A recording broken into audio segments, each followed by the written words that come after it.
Olá, meu nome é André e hoje eu vou falar um pouquinho sobre o modelo atômico de Rutherford-Bohr, que é justamente esse modelo atômico que a gente observa aqui, o modelo atômico que recebe o apelido de modelo sistema solar, né? Justamente porque ele tem uma semelhança com o nosso sistema solar, em que a gente pode imaginar que o centro, no caso aqui o núcleo, é o Sol e os elétrons orbitam ele da mesma forma que os planetas.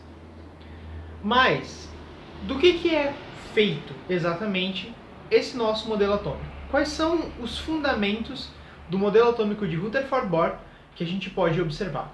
Bom, em primeiro lugar, Rutherford estabeleceu que o átomo, na verdade, ele era feito majoritariamente de espaço vazio, sendo que ele tinha um núcleo extremamente massivo, feito exatamente de prótons e nêutrons, que ficam basicamente parados, e de elétrons, que estabelecem órbitas em volta desse núcleo, certo? Sendo que os prótons são cargas positivas e os elétrons são cargas negativas e os nêutrons são nêutros, eles não possuem nenhuma carga elétrica. Se a gente der uma observada boa, a gente vai perceber, aqui nesse caso, a gente tem um átomo de hélio, composto de 2 prótons, 2 nêutrons e 2 elétrons. A gente vai ver que o número de prótons sempre vai ser igual ao número de elétrons. Isso por quê? Simplesmente, para que um átomo seja neutro, ele precisa ter o mesmo número de cargas positivas e negativas. Se você tem mais 1 e menos 1, a soma dá sempre zero. Da mesma forma, mais 2 e menos 2, a soma sempre vai dar zero. Então, para que um átomo seja eletricamente neutro, como é o caso do que a gente encontra na tabela periódica, certo? Os elementos puros e comuns são eletricamente neutros. Para isso, eles precisam ter exatamente o mesmo número de prótons e de elétrons. No entanto, existem mais algumas coisinhas que a gente pode observar sobre o átomo de Rutherford-Bohr, que são propriedades que ajudam a gente a entender um pouquinho como esse modelo funciona e quais são essas propriedades do modelo. Essas propriedades, a gente pode ver, elas são o número atômico, a massa, o número de elétrons e o número de nêutrons que estão contidos dentro do nosso átomo. Mas vamos entender mais ou menos como é que essas propriedades funcionam e o que elas representam. Bom, em primeiro lugar a gente tem Z, o número atômico. Ele é meramente a identidade do elemento. O nosso número atômico indica a posição do elemento dentro da tabela periódica e indica que elemento é. Um número atômico diferente indica um elemento diferente. E o número atômico é determinado pela quantidade de prótons, certo? Então, no caso aqui, nós temos 2 prótons no átomo de hélio e, portanto, o nosso número atômico será igual a 2.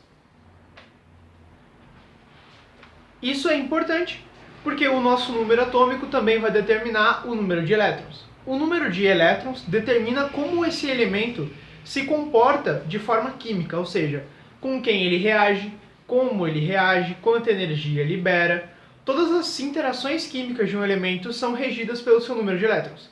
O número de elétrons precisa ser igual ao número de prótons para que as cargas sejam contrabalanceadas e, portanto, o número de prótons determina qual é o elemento, já que a natureza do elemento é determinada pela sua natureza química, como ele reage. Logo, a gente também pode, dessa forma, saber quantos elétrons tem. Sabemos que tem 2 prótons, porque é o seu número atômico. Precisamos de 2 elétrons para contrabalancear essas duas cargas positivas, ou seja, 2 mais precisa de 2 menos para dar zero. Então, a gente sabe que o número de elétrons também é igual a 2, como a gente pode ver aqui, certo? Nós também podemos perceber aqui que no nosso núcleo existem 4 partículas, sendo que 2 dessas partículas são prótons. As partículas restantes são nêutrons. Afinal, o núcleo é constituído somente de prótons e nêutrons, enquanto que o que está aqui fora orbitando em volta, ou seja, a eletrosfera, é meramente constituída de elétrons. Portanto, se haviam 2 prótons e há 4 partículas no núcleo, temos que as 2 partículas restantes são nêutrons. Portanto, o nosso número de nêutrons também é igual a 2. Resta agora saber qual é a massa desse átomo. Bom, a massa do átomo ela é determinada pelo núcleo. O núcleo é a única parte do átomo que tem uma massa considerável. Os elétrons também possuem massa, mas ela é tão pequena, mas tão pequena, que ela é desprezível próximo da massa do núcleo. Por que isso? Porque sendo o núcleo tão massivo, ele basicamente fica parado por causa da inércia, enquanto os elétrons ficam orbitando em volta, já que eles são muito pouco massivos para movimentar o núcleo nas suas órbitas. Dessa forma, a gente vai ter que a massa do núcleo, então, é determinada por prótons e nêutrons. Ocorre que prótons e nêutrons possuem basicamente a mesma massa. Tendo eles basicamente a mesma massa, a ciência convencionou que essa massa teria o valor de uma unidade de massa atômica, certo? Que é uma quantidade extremamente pequena em gramas. Essa uma unidade de massa atômica para cada partícula facilita muito o nosso cálculo. Afinal, se existem 4 partículas no núcleo, nós teremos que a massa atômica vai ser, se cada uma das partículas tiver uma massa atômica, igual a 4. Certo? Ou seja, massa atômica é igual a 4 unidades de massa atômica. E é exatamente assim que se determina as propriedades de um átomo. Algumas vezes a gente pode acabar se deparando com algo assim. A gente tem 2 átomos. Esses 2 átomos possuem exatamente o mesmo número de prótons, o mesmo número de elétrons, mas um número diferente de nêutrons. Se a gente parar para pensar, tendo eles exatamente o mesmo número de prótons e, consequentemente, o mesmo número de elétrons pelos motivos que a gente já discutiu, quimicamente eles devem reagir da mesma forma, porque afinal, reações químicas são regidas pela quantidade de elétrons. A gente tem lá a regrinha do octeto e tudo mais, que determina que a quantidade de elétrons em um átomo é extremamente importante para a forma como ele reage. Certo? Dessa forma, esses 2 elementos químicos, o hidrogênio e o deutério, que possuem exatamente a mesma quantidade de prótons, precisam reagir quimicamente de formas muito similares. No entanto, o deutério possui, além de um próton, um nêutron dentro do seu núcleo. Isso significa que ele é 2 vezes mais pesado do que o hidrogênio comum que a gente encontra na tabela periódica. A gente chama 2 elementos que possuem o mesmo número de prótons, mas massas diferentes, de isótopos. Isso porque iso simplesmente significa igual em grego, e o topos vem de próton, de positivo, positivo. Ou seja, mesma quantidade de cargas positivas, que determina uma mesma química. Certo? E os isótopos, eles são importantes para muitas aplicações, desde energia nuclear até mesmo algumas reações químicas, que envolvem a existência desses isótopos e a transformação entre elementos. Certo? Mas existem algumas outras situações também. Se a gente supor que 2 elementos possuem a mesma quantidade de nêutrons, ao invés de prótons, a gente chama eles de isótonos. Certo? É exatamente o mesmo conceito de igualdade, mas nesse caso não é uma definição assim tão importante, porque ela não afeta tanto a química de um elemento. A gente também pode ter elementos que são isoeletrônicos. Como o nome implica, tem exatamente a mesma quantidade de elétrons. Se a gente pensar, então, em algo que seja como o hélio,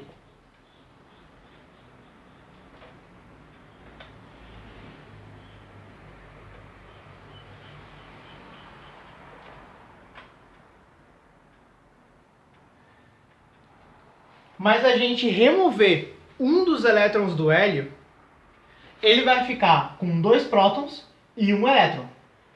E ele vai ter a mesma quantidade de elétrons de um hidrogênio normal. Nesse caso seria hélio mais. Por quê? Porque ele teria uma carga positiva extra, que não está sendo contrabalanceada pelas cargas negativas.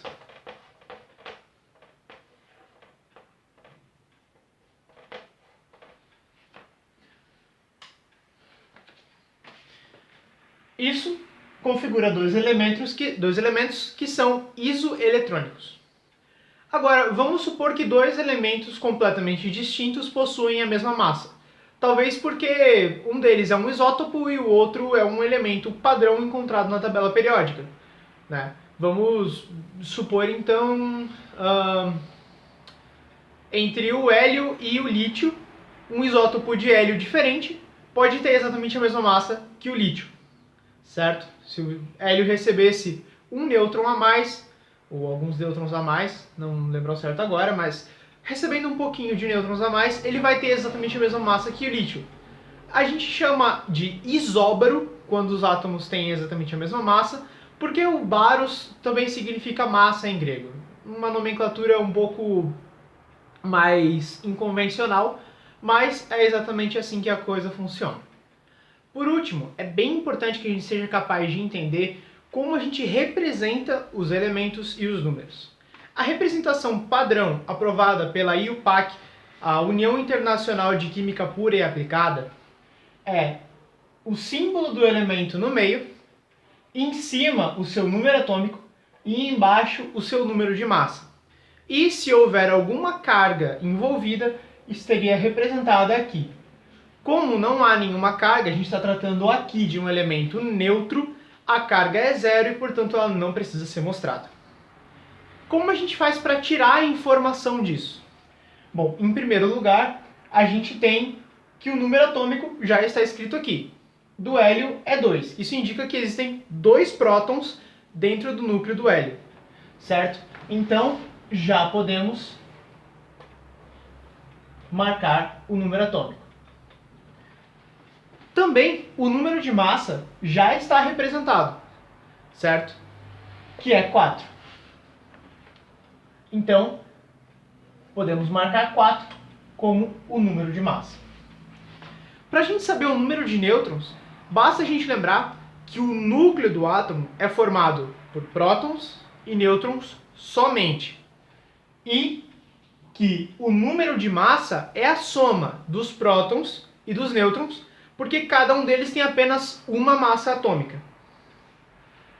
Portanto, se a gente quer saber o número de nêutrons, a gente só precisa tirar os prótons de dentro da massa, e tudo que vai sobrar vão ser os nêutrons.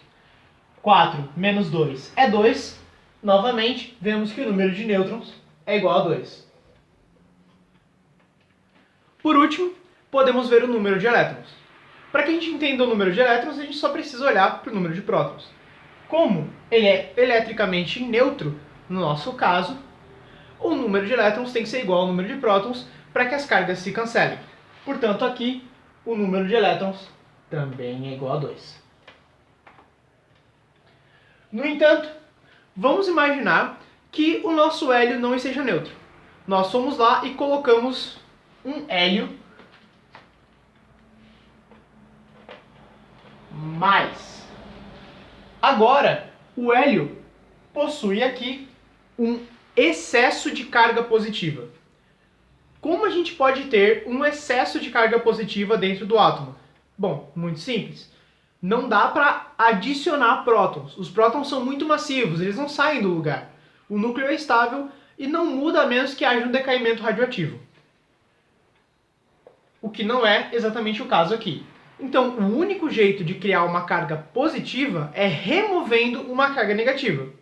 Se você tira um menos, vai ficar um mais em excesso. Logo, quando a gente observa que existe uma carga positiva no elemento, significa que elétrons foram removidos.